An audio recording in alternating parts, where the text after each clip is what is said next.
Hello, everyone. This is Charles Walter Buntjer coming to you from San Francisco, celebrating 63 years in San Francisco and 33 years in the Fox Plaza Apartments on the 28th floor, overlooking San Francisco. This YouTube video concerns several things that happened to me in the month of May and June of the year 2026. It's going to be divided into 3 or 4 parts. The first one is going to be about what happened when my apartment was flooded and how it may have caused me to get pneumonia.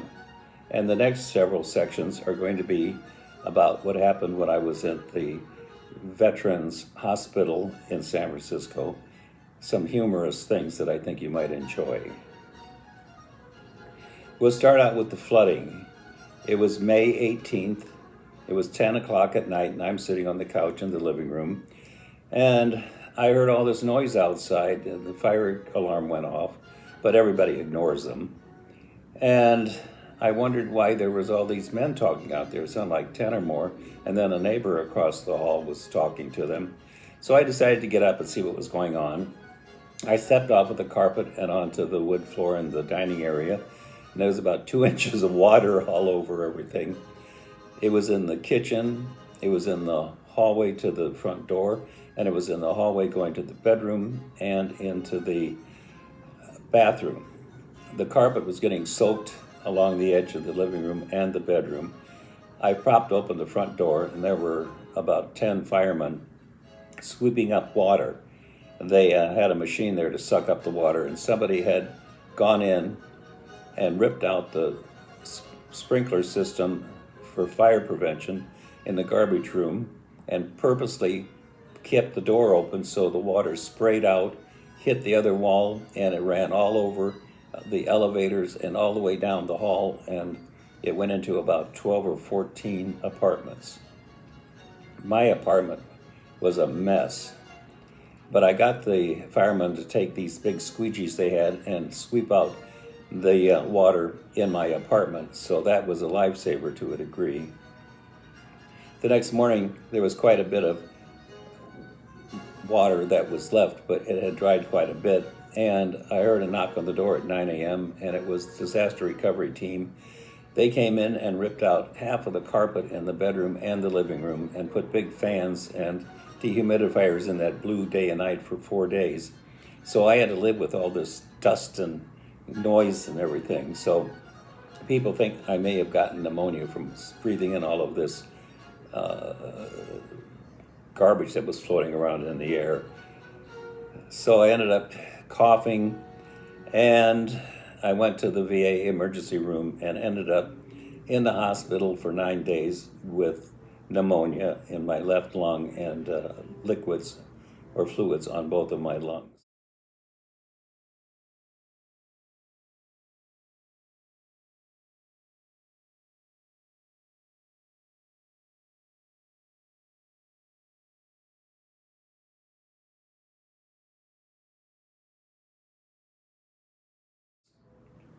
Now, I came back, and a few days after I got back from the hospital, there was a knock on the door at 9 a.m., and a crew said they were in to redo the carpets. I went downstairs in the lobby and had a latte and worked on my videos and other things and came up about 2. And there was my apartment, all finished, new carpets. Here's a picture of my new carpet in the living room. Looks good.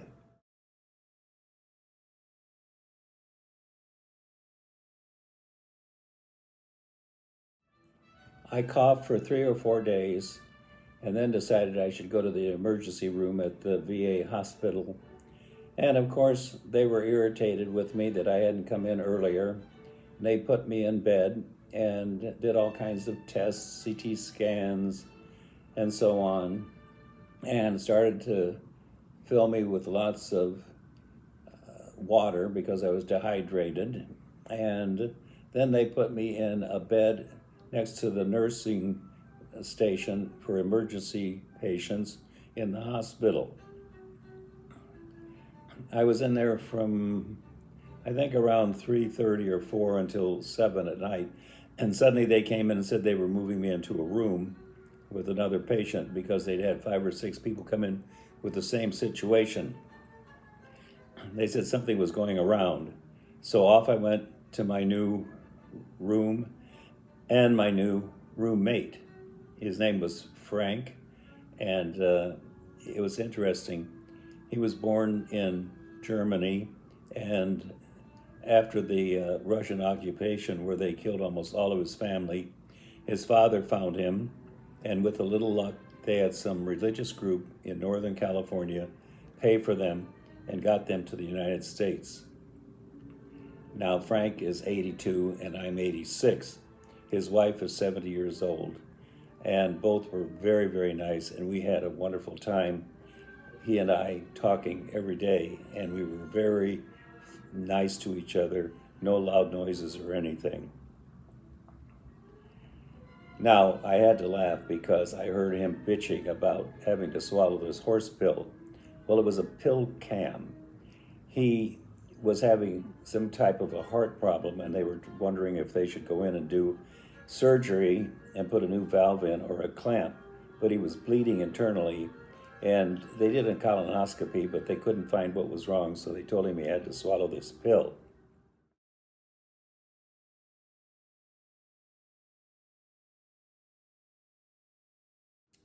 So here's a picture of the nurse holding the pill before he swallowed it.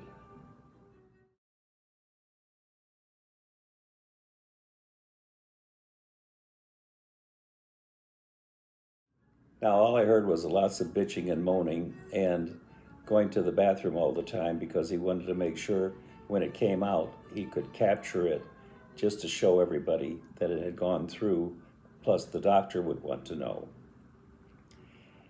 He did get it as it came out and washed it all off and was proud and took a video and sent it to his wife and to me.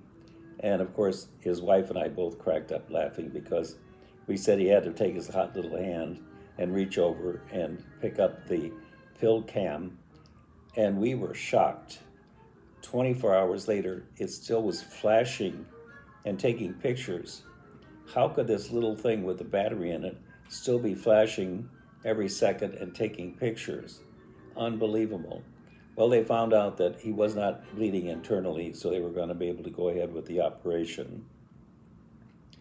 The nurses came in, and of course they thought it was so funny, and the one nurse picked it up and she smiled and she said she was going to tell the doctor that the eagle had landed, and everybody laughed. And then she said, oh, I think we're going to tell him that the firefly has landed, because they looked like a firefly would be flashing its light at night in the trees.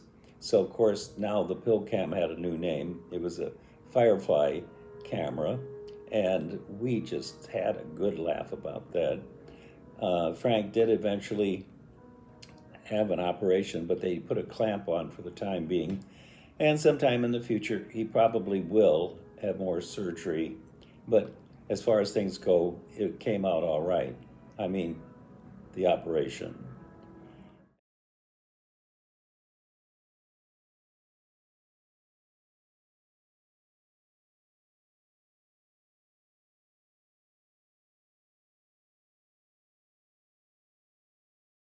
And now we're going to talk about the next situation that happened to me with my using the male urinal. And of course, Frank had to listen to all this and come over and have a chat with me after it was all over.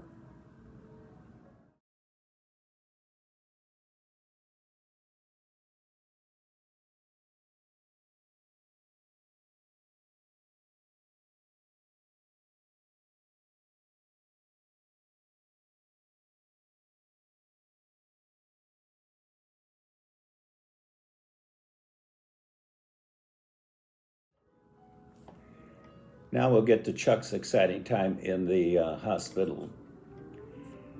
The bathroom was about 15, 20 steps away. But of course, they would wake you up at 1 in the morning to take your blood pressure or to give you a pill or whatever. So one morning, I got up. I guess it was 2 o'clock, and the bed makes a noise sometimes. The alarm goes off when you get up. So the staff always is checking to make sure you're okay. I stood up, and I was too lazy to go to the bathroom, so I took the male urinal container and stood there and tried to use it to pee in it. Now, I've talked to my friends who are men in their 80s and 90s, and they all say the same thing. Everything is kind of shriveled up now, and it's not as easy to use that male urinal as it used to be. Excuse me? So I'm standing there, it's dark, I'm trying to cram everything into that small opening, and of course some of the pee goes down and onto my socks and onto my gown, and some even got on the sheets. Don't know how that happened. So the nurse comes in and says, "What are you doing?" And she looked down and saw the floor was slightly wet. Just shook her head and said, "Just stand there and don't move." The nurses and their attendants came in. They're mostly Filipino, about 5 foot tall, a little husky, and nice and friendly and helpful as can be. So I'm standing there with the urinal partially full, and they take it away, and they tell me just to stand there and not move. So the next thing is, they sit me down on the bed, take my socks off, took my gown off, laid me on the bed, spread my legs, and one took a warm, wet towel, and the other one lifted my testicles up, and they wiped all around, told me to lift my buns up so they could get down there, took another damp, warm towel and did it again, and then they took a dry towel and did that. Then they made me stand up, and they put new sheets on the bed, and they put a new gown on me, and then they put me back on the bed and put the covers up around my neck and gave me a little pat like I was 5 years old and said not to worry, everything has been taken care of. Well, how nice was that? I could get used to this kind of care. Now, the next morning, these nurses came in and the attendants, and they said, "You look grumpy, what's wrong?" I said, "Well, honestly," I said, "I'm having trouble using that male urinal." And they said, "Oh, not to worry." And off they went. They came back and said, "Here." I said, "Oh, what's this?" It's a female urinary container, and it's all smooth, as nice as can be, with a big opening, and just wonderful. So I said, So I said, "I will try this." Well, guess what? It is fabulous. As a matter of fact, it's so good you could almost lie in bed on your side and use it if you don't want to even get out of bed. Well, I have a new best friend. Now, my roommate Frank heard me, and he had to come over and sit in the bed and check it out. And he said, "Oh my." I said, "What?" He said, "Look at the design on that urinal." He said, "Wow, it looks like something the Italians would design." Well, of course, now I have a new favorite friend, and as you can see, I have written down on it, the Chuck Buntjer's pissoir. I'm just so sophisticated. So that was my fun time and learning something new, although I'm not too sure, as I said, if I have to say he, him, his, and she now, but I'll just fit in with the rest of the people in San Francisco.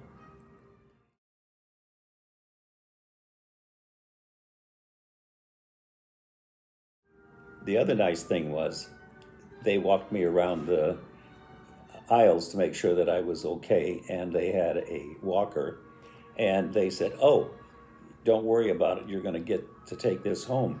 Well, everybody, including Frank and his wife, said, "Wow." They said, "That's a Mercedes-Benz," and I looked it up, and it was $166. Well, of course, I was excited, so I got to take that home and the female urinary collection bottle. And they also set me up with a ride back home via the VA hospital.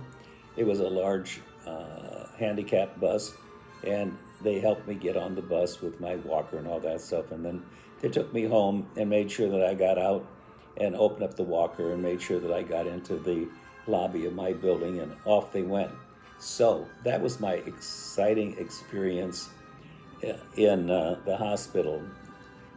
Pill cams and female urinary collection bottles. What a life. Take care.